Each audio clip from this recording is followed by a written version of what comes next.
A 1006P, ela é um modelo que foi desenvolvido para uso doméstico. Então, o pino do carretel é para cones pequenos. Ela possui dois pinos do carretel aqui na parte superior atrás da máquina e eles vêm abaixados na caixa. Para você levantar é só puxar para cima. Não precisa fazer muita força, tá? Porque você pode quebrar, mesmo para baixar. Bem levinho, é só abaixar, não precisa empurrar com força. Esse pino do carretel, ele serve apenas para cones pequenos de linha, como por exemplo esse cone aqui. Esse é um cone pequeno que vai poder ser usado no pino do carretel para cones pequenos que já vem na máquina. Falando um pouquinho dos cones, existem vários tipos de cones. Esse, por exemplo, é um cone pequeno de linha, um carretel pequeno de linha. A gente tem alguns carretéis pequenos em outros formatos, como por exemplo esse, que é um carretel de linha especial, uma linha dourada. A gente tem outros tipos de carretéis pequenos ainda, mas alguns que são pequenos já não se adaptam muito bem nesse espaço que a gente tem no pino do carretel. Então, esses tipos de carretéis são alguns exemplos, existem outros no mercado que você pode encontrar, mas são alguns exemplos de como eles podem variar. A gente tem também os carretéis médios, que vêm com mais linha, e os carretéis grandes, tanto de costura como de bordado. O que é importante a gente saber?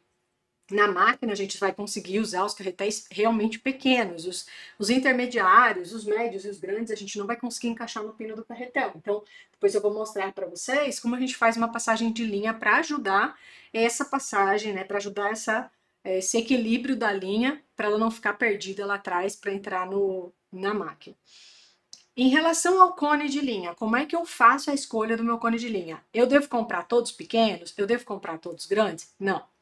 A compra do cone de linha ela tem que ser planejada. Então, você tem um projeto que você vai usar muito daquela mesma cor, você pode comprar um cone grande, por exemplo, como esse, ou como esse de costura. O que você não deve fazer? Se você vai usar pouco a linha, uma cor muito específica como essa, ou é uma linha especial, como uma linha dourada, uma linha mescla, você vai usar menos. Se você vai usar menos, você vai guardar por muito tempo. Então, é ideal comprar um cone pequeno, porque as linhas elas sofrem interferência de certas condições, como luz, sol, umidade, poeira, são coisas que podem interferir na qualidade da linha. E isso, com o tempo, pode causar uma inutilização dessa linha. Então a linha pode ficar quebradiça, ela pode ficar com pó acumulado e não performar bem na hora da costura, não fazer a amarração do ponto adequadamente. Então tudo isso a gente tem que considerar na hora de comprar o cone. Se você compra um cone muito grande para uma linha que você vai usar pouco, você vai guardar ela por muito tempo e ela pode estar ruim no dia que você for usar. Isso é uma dica importante. Outra coisa importante que a gente precisa prestar atenção, as linhas, algumas linhas de costura, elas podem apresentar imperfeições no seu trajeto, ao longo do seu comprimento. Então, às vezes, você vai sentir uma dificuldade na costura, vai começar a embolar, quebrar. Então, a gente sugere, primeiro teste é tirar uns 10 ou 15 centímetros daquela linha, corre ela um pouco ali pela agulha, tira aquele pedaço e tenta costurar novamente. Se não funcionar, se continuar apresentando problema, vamos fazer o teste trocando o cone de linha. Tá? Aí a gente pode testar tanto a tensão como a troca do cone de linha. Coisas que podem interferir também no resultado. Então, por exemplo, você está costurando com uma linha branca, né? Uma linha branca, ela tem pouca pigmentação, ela não tem cor, ela não tem tinta agregada nela, então não vai ter pigmentação, não vai agregar um peso nessa linha. A linha escura, já ao contrário, ela tem mais pigmentação, então ela vai agregar um peso nessa linha. Isso pode variar a tensão. O que acontece? Às vezes você está usando a linha branca, né? E tá tudo bem, o ponto tá lindo, amarrando direitinho, você não trocou nada, a não ser a cor da linha. O que pode acontecer? Pode ser que você tenha que ajustar a tensão. As linhas mais pesadas podem exigir um pouco menos de tensão, então ela tem um pouco mais de pigmentação, a tensão pode ter que ser ajustada. Não é uma regra, não quer dizer que vai acontecer, mas pode acontecer. Então fica atento que às vezes quando a gente muda de cor, a gente sente que a máquina não performa legal. Não é porque a máquina não performa legal, porque o ajuste precisa ser feito, ou aquela linha tá velha, ou ela é uma linha que precisa de um pouco mais ou um pouco menos de tensão, dependendo da cor que você está usando. Isso é importante a gente ter em mente. Eu vou mostrar a passagem de linha usando um cone pequeno e depois eu mostro como que seria o jeito que a gente auxilia para quem vai usar o cone grande, tá? Nós vamos usar para passagem de linha, então, um cone pequeno. Os cones pequenos, eles geralmente possuem essa ranhura horizontal para a gente prender a linha quando ela não estiver em uso. Se o seu cone possui algum tipo de ranhura vertical, lembre-se de colocar a ranhura para baixo, tá? Para não interferir quando a linha estiver saindo do cone. É uma dica importante. O cone pequeno ele pode ser facilmente colocado no pino do carretel. A gente tem 2 pinos do carretel na máquina. Quando que eu vou fazer uso dos 2? Quando eu estiver usando uma agulha dupla, a agulha dupla não acompanha a máquina, ela é vendida separadamente, mas você pode adquirir para usar. E aí você vai usar 2 cones de linha, então você usaria o segundo pino. Ou se você estiver com a linha passada na máquina e não quiser tirar para encher a bobina, você pode usar um outro cone para fazer o enchimento da bobina. Então essa é uma situação que você pode usar aí os 2 pinos. Quando você estiver usando o seu pino normal na passagem, você não precisa necessariamente manter o outro levantado, aí fica a seu critério. O que a gente indica? Que a linha seja colocada de forma que ela desenrole para trás para a gente poder fazer a passagem. Na máquina, a gente tem algumas indicações marcadas aqui que não estão impressas, na verdade elas estão em relevo no corpo da máquina. Quando você passa a mão aqui, você sente que são umas setinhas indicando a direção que a linha vai ser passada.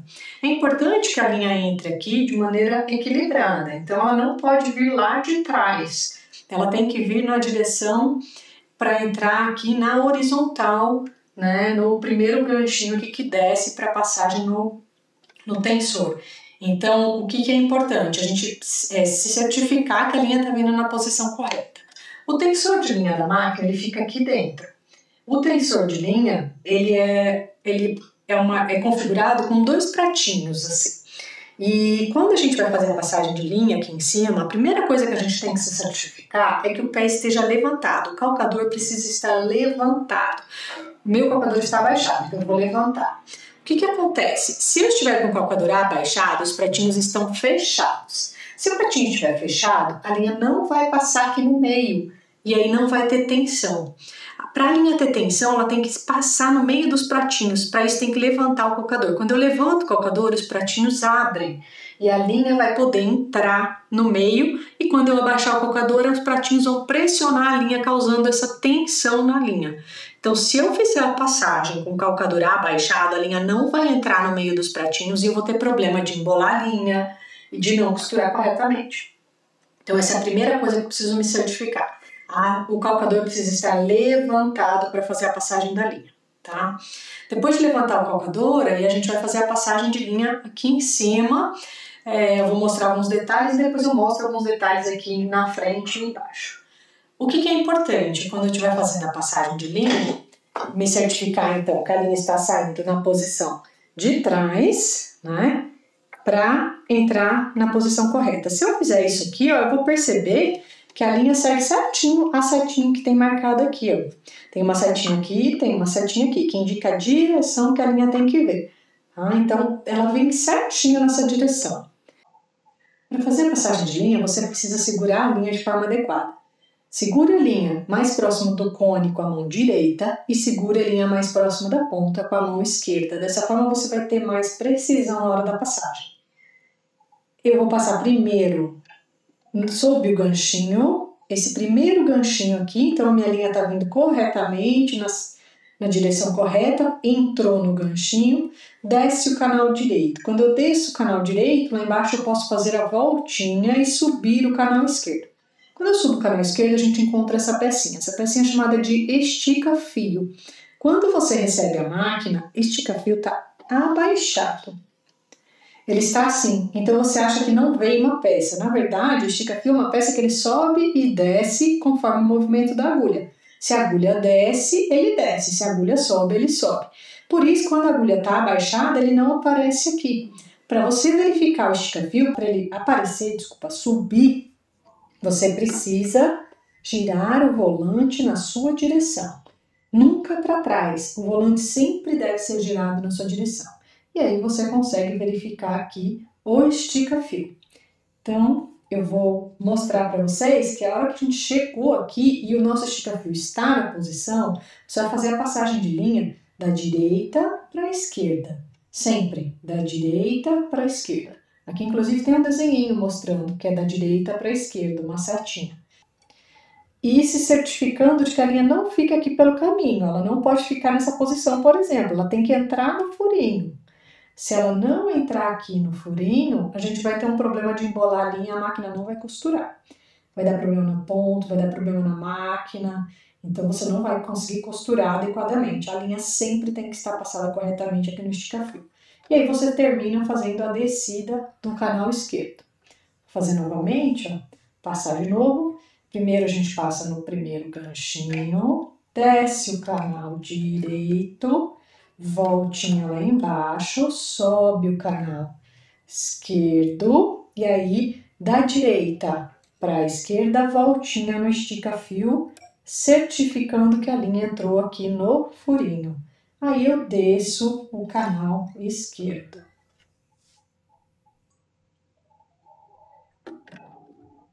Como a minha linha já está passada na parte superior da máquina, agora eu preciso passá-la na barra da agulha. Essa é a barra da agulha, aqui está a agulha e aqui está o parafuso que prende a agulha. Eu tenho dois ganchinhos, o da direita e o da esquerda. Eu vou usar o da esquerda na passagem normal de linha. O da direita eu vou usar somente quando eu estiver usando a agulha dupla. E aí eu vou passar a linha por aqui, a segunda linha por aqui. Então eu vou pegar a minha linha e passar lá no ganchinho para ela ficar presinha aqui. Depois de feito isso, é só passar na agulha. Aí, para fazer a passagem na agulha, a gente indica sempre cortar a linha, a ponta da linha na diagonal, né? Para ter uma ponta limpa. E aí, você vai fazer a passagem normalmente.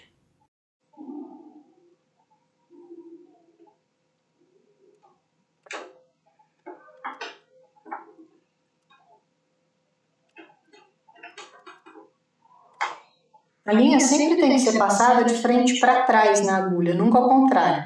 Se você, como eu, que tem um pouquinho de dificuldade para enxergar, a gente tem um acessório que pode ser uma ajuda interessante. Eu vou tirar aqui a linha que eu passei na agulha e eu vou usar esse acessório que é um passador de linha na agulha. Esse é um passador de linha manual, ele não acompanha a máquina, ele é vendido separadamente. Ele ajuda bastante a gente na questão de colocar a linha na agulha, principalmente se você não consegue enxergar bem o furinho, como é o meu caso. Então eu vou aqui mostrar para vocês como ele funciona. A gente coloca a linha, né, da esquerda para a direita nele aqui, ela vai ficar posicionada, e aí você vem com ele alinhando na própria agulha, tá? E você vai sentir que ele tem um ganchinho. Você vai abaixando e fazendo uma leve pressão. Quando ele encontrar o furo, ele entra e ele empurra a linha, fazendo um lacinho. Aí é só você puxar essa linha para trás, pronto, passou. É muito mais fácil do que ficar tentando fazer a passagem manual. Agora que nós já fizemos a passagem completa, eu vou mostrar para vocês como a gente deve passar a linha quando a gente estiver usando um cone que não caiba aqui nos nossos pinos do carretel. Então, qualquer cone que seja diferente, que não vai ficar encaixado adequadamente aqui, nós podemos fazer esse sistema de passagem que eu vou mostrar. Eu vou usar, então, um cone grande, vou retirar o cone que a gente estava usando e abaixar o pino. O que é importante a gente saber? O cone grande, ele não vai encaixar aqui no pino, então ele tem que ser usado atrás da máquina.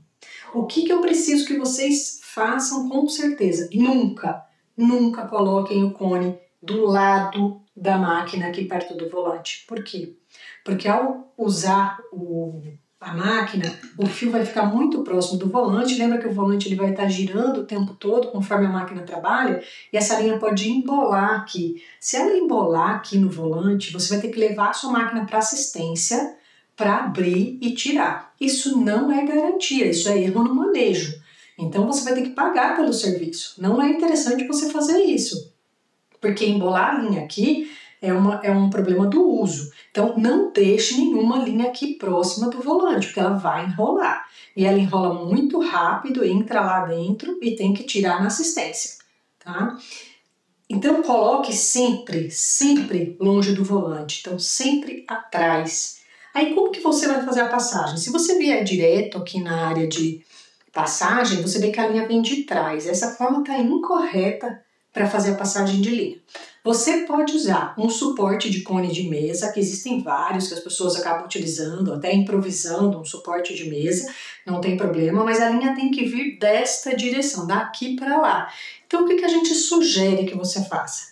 Você use o seu pino do enchedor de bobina. Ele tem uma alcinha aqui, então eu vou dar um zoom. Vocês conseguem ver essa alcinha que tem aqui? Ela é uma alcinha que ela é vazada em cima. Então você pode fazer um movimento de passagem da linha para dentro desta alcinha. Dessa forma, a sua linha vai ter um guia para ir para a passagem. Veja que resultado, que ideia simples e fácil para você usar na sua passagem, estabilizando a entrada da linha na máquina. Claro, se você for encher a bobina, você vai ter que retirar a linha da máquina, tá? Não pode encher a bobina com essa linha aqui. Mas o importante é você usar essa solução simples para ajudar você na passagem de linha. O ideal é estabilizar a linha para ela entrar aqui. Se ela vier de trás, ela não entra adequadamente. É uma dica simples, facilita a sua vida e você vai ter aí a entrada da linha perfeita lá na passagem da máquina. Espero que vocês tenham gostado das dicas. Qualquer dúvida, entre em contato com a gente. Tchau, tchau e boas costuras!